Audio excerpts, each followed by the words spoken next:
Day of the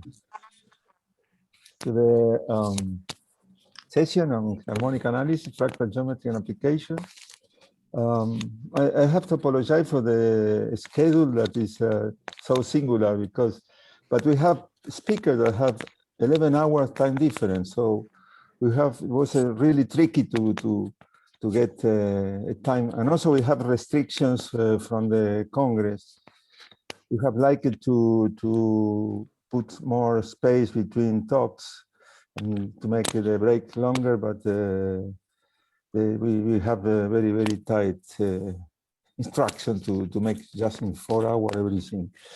So I just want to tell you that today, after the session, half an hour later, we will have a poster session where we have 11 posters, and the authors of the poster will be available for questions or comments. Anyway, the posters are in the forum all the time, so and you can also send an email to the presenter. Okay, so I hope you will enjoy the talk today. We have a great program, and I leave you with the chair of the session, that is Radu Balan, one of the organizers. Radu. Okay, good, Carlos, thank you. And good morning, everybody. Thank you all for attending. It's my pleasure to chair this morning or afternoon session, depending where you are. And we're gonna start off with José Luis Romero from University of Vienna, who's gonna talk about zeros of Gaussian Weyl-Heisenberg functions. José Luis, please take it away. Thanks. So hi, everyone. So I'm going to talk about certain random functions on the complex plane, and mainly about its zeros. And everything I'm going to talk about is joint work with Antti Haimi and Gunther Colliander. So the main object I want to talk about is the short-time Fourier transform. This is a tool to analyze a real variable function f, and it's defined with respect to a parameter, a so-called window function g. And the short-time Fourier transform is a function of two real variables. We multiply f with the translation of the window, and then we compute the Fourier transform. So that depends on the center of the translation of the window and on the Fourier variable. The short-time Fourier transform is then a localized version of the Fourier transform, and it delivers a 2D picture of the time evolution of the frequency content, f. So here, what you see is a recording, and what I plot below is the so-called spectrogram. That's absolute value square of the short-time Fourier transform.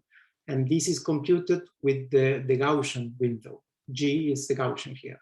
And this is the usual choice for the window, mainly because it has great time frequency concentration. So the Gaussian decays very quickly, and so does its Fourier transform. And that means that the analysis is indeed local, and that multiplication by this window introduces a mild amount of artifacts. So this is certainly the canonical choice. Mathematically, using a Gaussian window in the short-term Fourier transform is very convenient, because if you form a complex variable by putting together x and y, the short-time Fourier transform becomes a weighted entire function. So the best results, the best mathematical results about the short-time Fourier transform concern the Gaussian window, because one can apply tools from the theory of analytic functions. If you compute the short-time Fourier transform with other windows, you get qualitatively similar pictures, but different. So for example, here I took the same function we had before, and I computed the spectrogram, so absolute value square of the short-time Fourier transform with different Hermite windows. And you see that the picture is a bit different, but still it is qualitatively similar. The main challenge in studying short-time Fourier transform with general windows is that the tools from the theory of analytic functions are not applicable, or at least not easy to apply. And the main reason one wants to study several windows, or one main reason, is that if we compute the short-term Fourier transform of the same function f with respect to two orthogonal windows, G1 and G2, then the short-term Fourier transforms are orthogonal again. So we get two orthogonal representations of the same function f. And this is useful, for example, in statistical analysis, when the function f is contaminated with noise. About noise and statistical analysis, recently many people started to notice the value, or the statistical value, of the zero set of the short-term Fourier transform. So here you see again the same function contaminated with noise, the spectrogram, that is the absolute value square of the short-term Fourier transform, and the set of zeros. So notably, Patrick Flandrin designed a filtering algorithm based on zero sets. And what you should notice is that if you consider, say, a box here where most of the spectrogram corresponds to noise, the pattern of points that you see looks like a portion of a stationary random point process. So an actually quite particular one with a certain level of rigidity. So what I'm going to talk about is this part of the picture. Suppose we zoom in right there and we want to understand the statistics of this, or actually as a first step towards that, I'm going to talk about this. We consider the short-term Fourier transform as defined before, and we input complex white noise. Complex white noise means simply that the real and imaginary part are independent realizations of white noise. And the short-term Fourier transform here needs to be considered in a distributional sense. With the standard distributional interpretation of this formula, this defines a smooth function, a smooth random function on R2, which we can identify with the complex plane. And that's the random function we're going to study.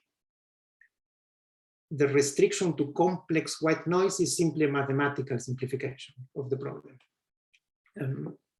So the goal is to derive useful statistics for the zero set of such a random function. We compute the short-term Fourier transform of complex white noise, and we consider the points where such a random function vanishes. That's a random set that looks like this. And we want to derive certain useful statistics.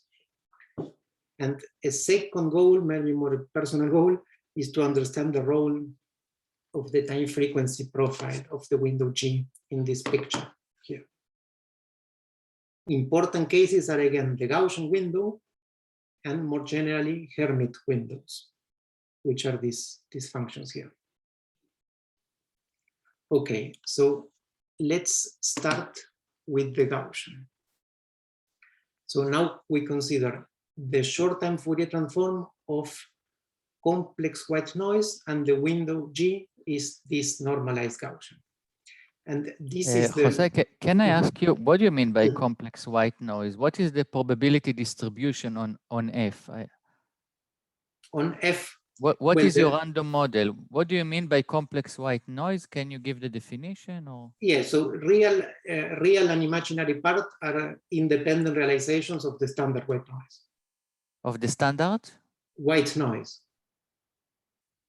Is it an L2 function? No, certainly not. It's not even a function. It's a distribution.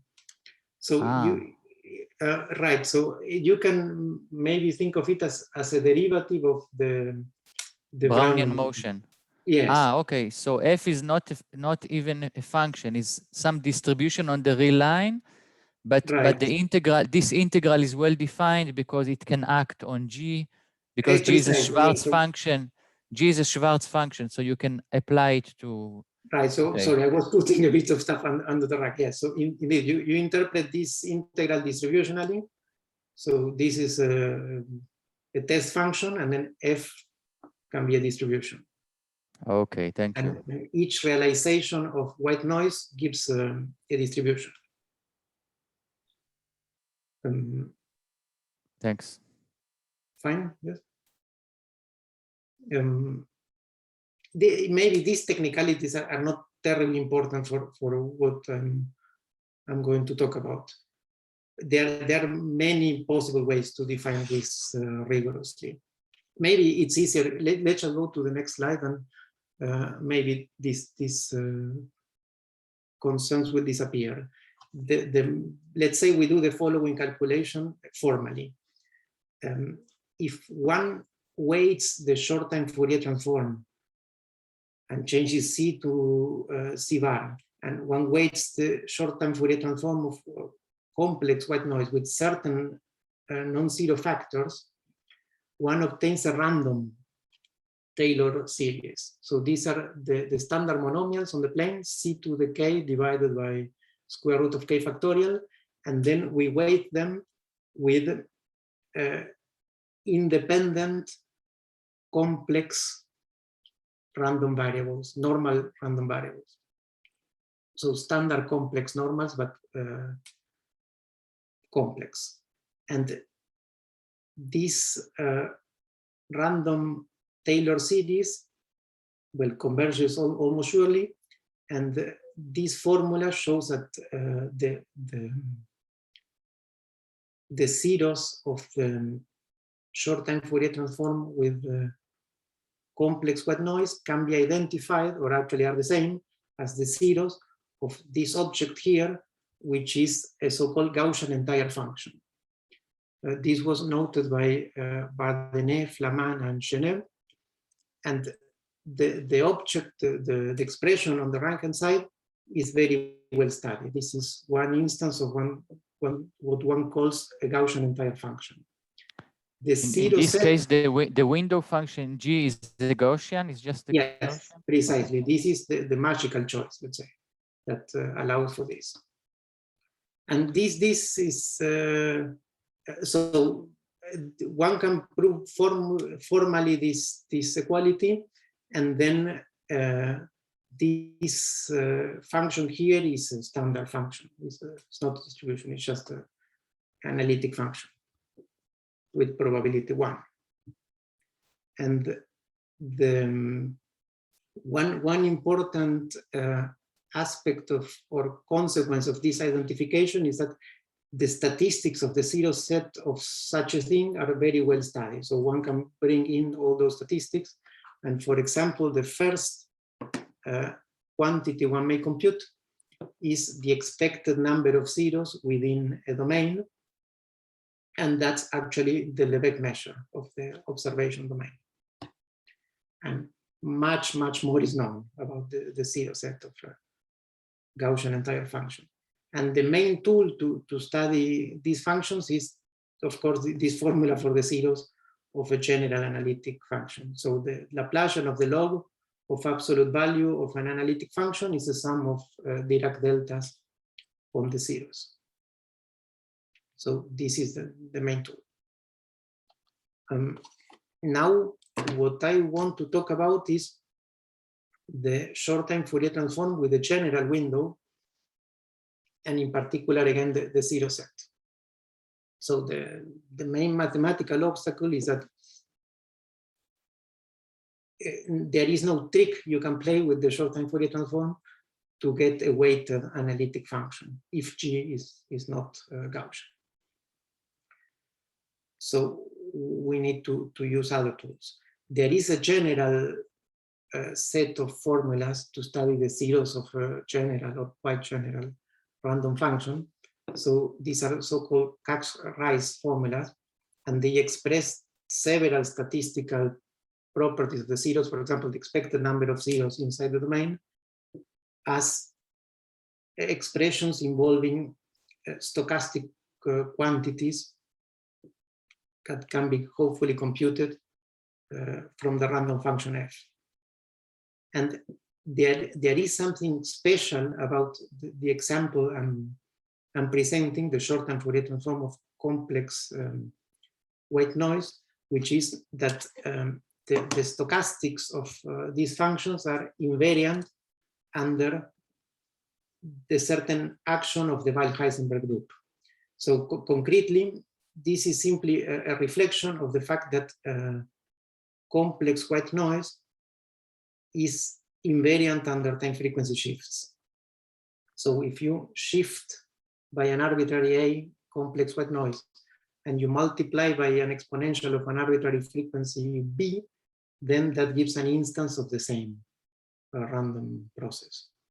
And this property is reflected by a certain invariance of the short-time Fourier transform of complex white noise with respect to a certain action of the Weyl-Heisenberg group.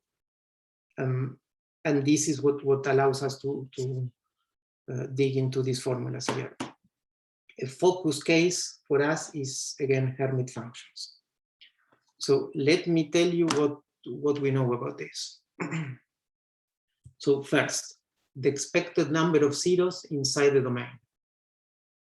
The expected number of zeros of the short-time Fourier transform of complex white noise with a rather general window G is again proportional to the area of the observation region. And this is a constant that depends on the window function G. And that constant can be described explicitly in terms of the so-called uncertainty constants of G. The uncertainty constants of G are these 5 numbers that you see here. So the first 4 numbers are the ones that show up in Heisenberg's uncertainty relation. So if you think of absolute value of G squared as a probability distribution, the first one is the expected value, and the second one is the expected spread, and the third one and the fourth one are the same with respect to the Fourier transform. And C5 maybe is a bit more subtle. So this shows explicitly how the time frequency profile of the window G affects the expected number of zeros within an observation domain. So this was the first goal. And about proving this formula, well, as I said before, there is a general formula that one can use. First, maybe let me inspect this formula for a Hermite window when G is a Hermite function, HR, then all the calculation I presented before reduces to this. So this may be the first surprise, at least for us. So the expected number of zeros of the short-time Fourier transform with respect to the Hermite window grows, or approximately grows, with the Hermite index, right? So when the Hermite index is large, you expect to see a lot of zeros, even if you're analyzing the same process n. Well, this formula. So José, just a quick question: is this a constant G you talked about earlier? G sub something with R? Yeah. So this HR is the Hermite function with index R. No, I'm talking about the right-hand side of the equality. There's not the number of zeros, right? Because the expectation was proportional to the size. Yeah. So sorry. Yes, first intensity in this jargon means this constant here. Rho 1G. I see. Okay. Yeah, so it's the expected number of zeros per unit area. Yes. Thank you. So in general, the expected number of zeros per unit area may, for example, be the integral of a certain function over the set, but in this case, that function is constant. So on any set, you would expect to see this number of zeros times the measure of the set. And this formula is or was known or is implicit in other papers for at least for R equals 1, because it can be seen as a count of the number of critical points of a Gaussian entire function, this random power series that I mentioned before. So let me briefly say something about how to prove this. So first, this is something that we can really see.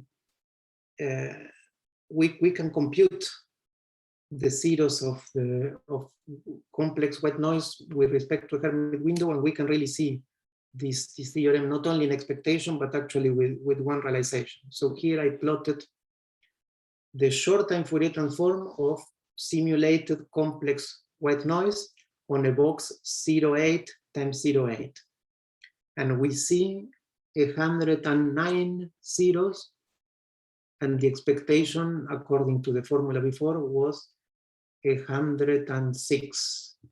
So just with one realization, this is quite close to the expected value.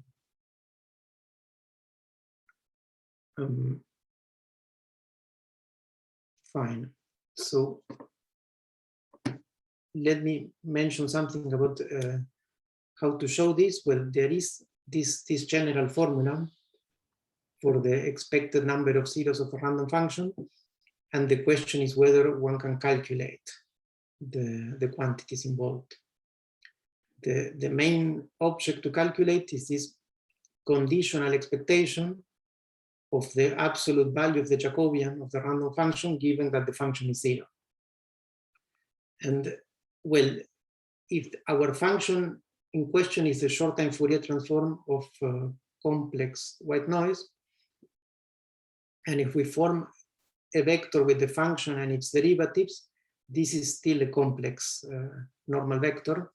So we can work out the conditional distribution of the vector given that the first coordinate is 0. And what is a bit tricky is that the particular function we need to calculate involves an absolute value. And there is a very good trick to calculate this, a linearization formula for the absolute value that we learned from the theory of random waves. And for some reason, these formulas play beautifully with the so-called twisted stationarity, which is simply a name for the invariance that the stochastics of this random function have under the Weyl-Heisenberg group. So for some reason, everything fits together appropriately, and we can obtain that explicit formula. I'll remind you of the formula. It's a formula for the expected number of zeros in terms of the uncertainty constants of G.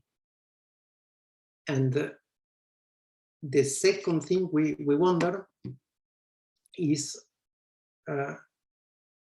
whether there is an uncertainty principle for this quantity here, for the first intensity of the zeros, that is the expected number of zeros per unit area, these constants here. And this is indeed the case.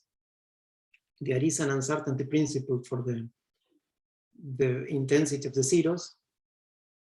So for an arbitrary, say, Schwarz window G, the first intensity of the zeros, that is expected number of zeros per unit area, is at least 1. And it is 1 exactly when the function G is a generalized Gaussian. So that's a Gaussian with an arbitrary translation, dilation, and quadratic modulation.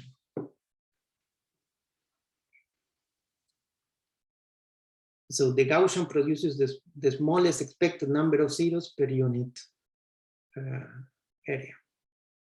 Well, it's only natural that the set of optimizers of this quantity here would be invariant under all these transformations. Just let me briefly mention, if you apply a time frequency shift to the window G, the effect of that is an Euclidean translation on the zero set of the short time Fourier transform.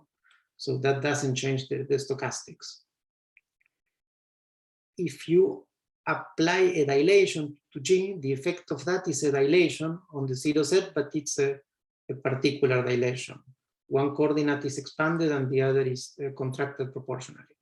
So that does change the statistics of the zero set, but not the expected number per unit area, because this transformation has determinant 1.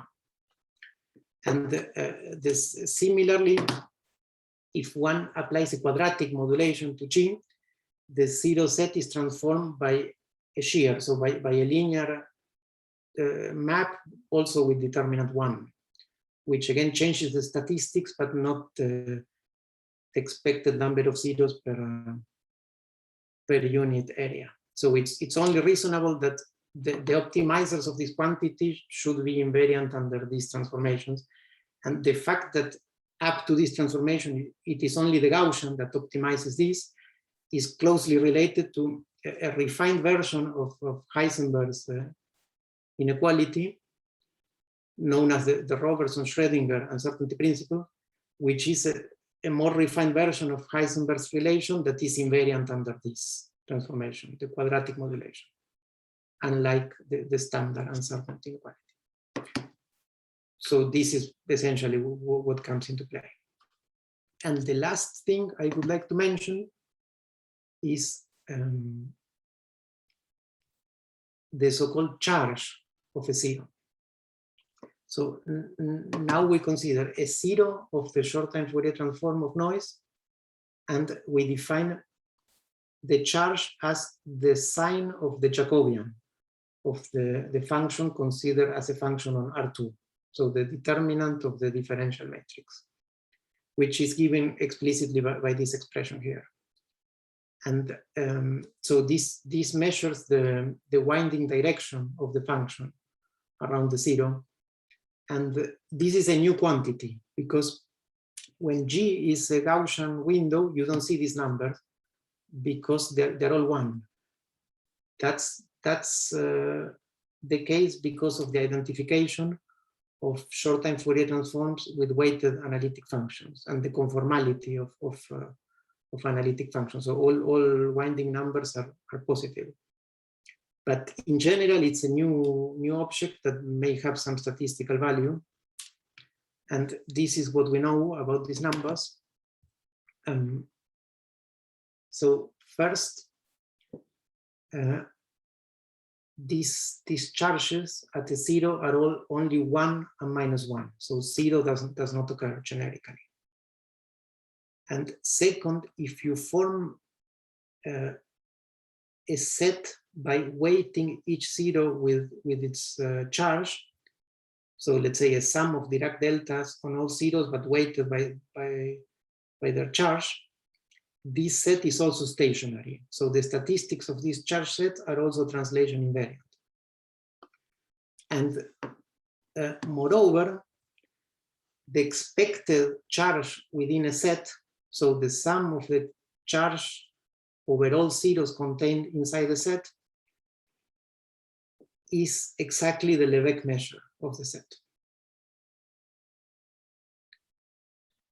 And this fact can be compared with the previous calculation. The remarkable thing here is that this expectation here is independent of the underlying window function G. So if you compute all the charges within a set, all the charges corresponding to all the zeros lying inside the set, the expected number of that random variable is a universal number independent of the window G. In contrast, we saw before that the expected number of total zeros may be arbitrarily large. But if you weight those many zeros with plus and minus adequately, there may be a significant amount of cancellation, and then the total sum in expectation becomes a universal number. Could you explain once again the intuition between the intuition behind the definition of a charge? What does it try to capture, this quantity? Well, it's somehow the precise definition is the sign of the Jacobian of the sign of the determinant of the differential matrix. It's related to the winding of the function on the zero. Maybe it's something like the curvature or. That Okay. I don't know. It's a certain index, yes. So when the function is analytic, this is 1 by conformality. Actually, I'm not sure if I can provide great intuition, because this is somehow an object we run into studying this. I'm not sure we understand completely all the implications of this this number. That's something we are looking into. But at least, let's say, this. Let me show you a picture. So here, this is the same picture we had before. The zeros of the short-time Fourier transform of noise computed with the second Hermite function, the one that comes after the Gaussian. And as we saw before, we had, what was that, 109 zeros. And now I weight, or I color all of them with plus and minus, corresponding to the charge. And in expectation, we should see, I think, 64, and we see 61. So it seems to work that there is some sort of universal statistic, not only in expectation, but actually with a certain probability. And the last thing we looked into is whether we can give some sort of validation to that claim. So we studied the variance of the total charge contained inside the set. So the last thing I want to mention is that when G is a Hermite window, we form again this random variable. So the sum of the charge over all the zeros inside a disk of radius r, and the variance of that random variable grows at most like r, like the perimeter of the observation disk, while the expected value of this is actually proportional to the area of the observation disk, so r squared. So that says that there is a certain rigidity, right? So it's very different to what you can prove for a Poisson process, where the variance is as large as the expected value. Here, the variance is asymptotically smaller than the expected value. Well, and there is actually a limit expression for the variance. It's given by a precise formula involving a Laguerre polynomial of the same index of the Hermite function. So this some evidence that this picture is actually correct for one particular realization and not only in expectation. So this is all I wanted to present.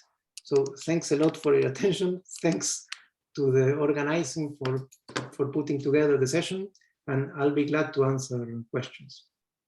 Very good. Thank you so much, José Luis.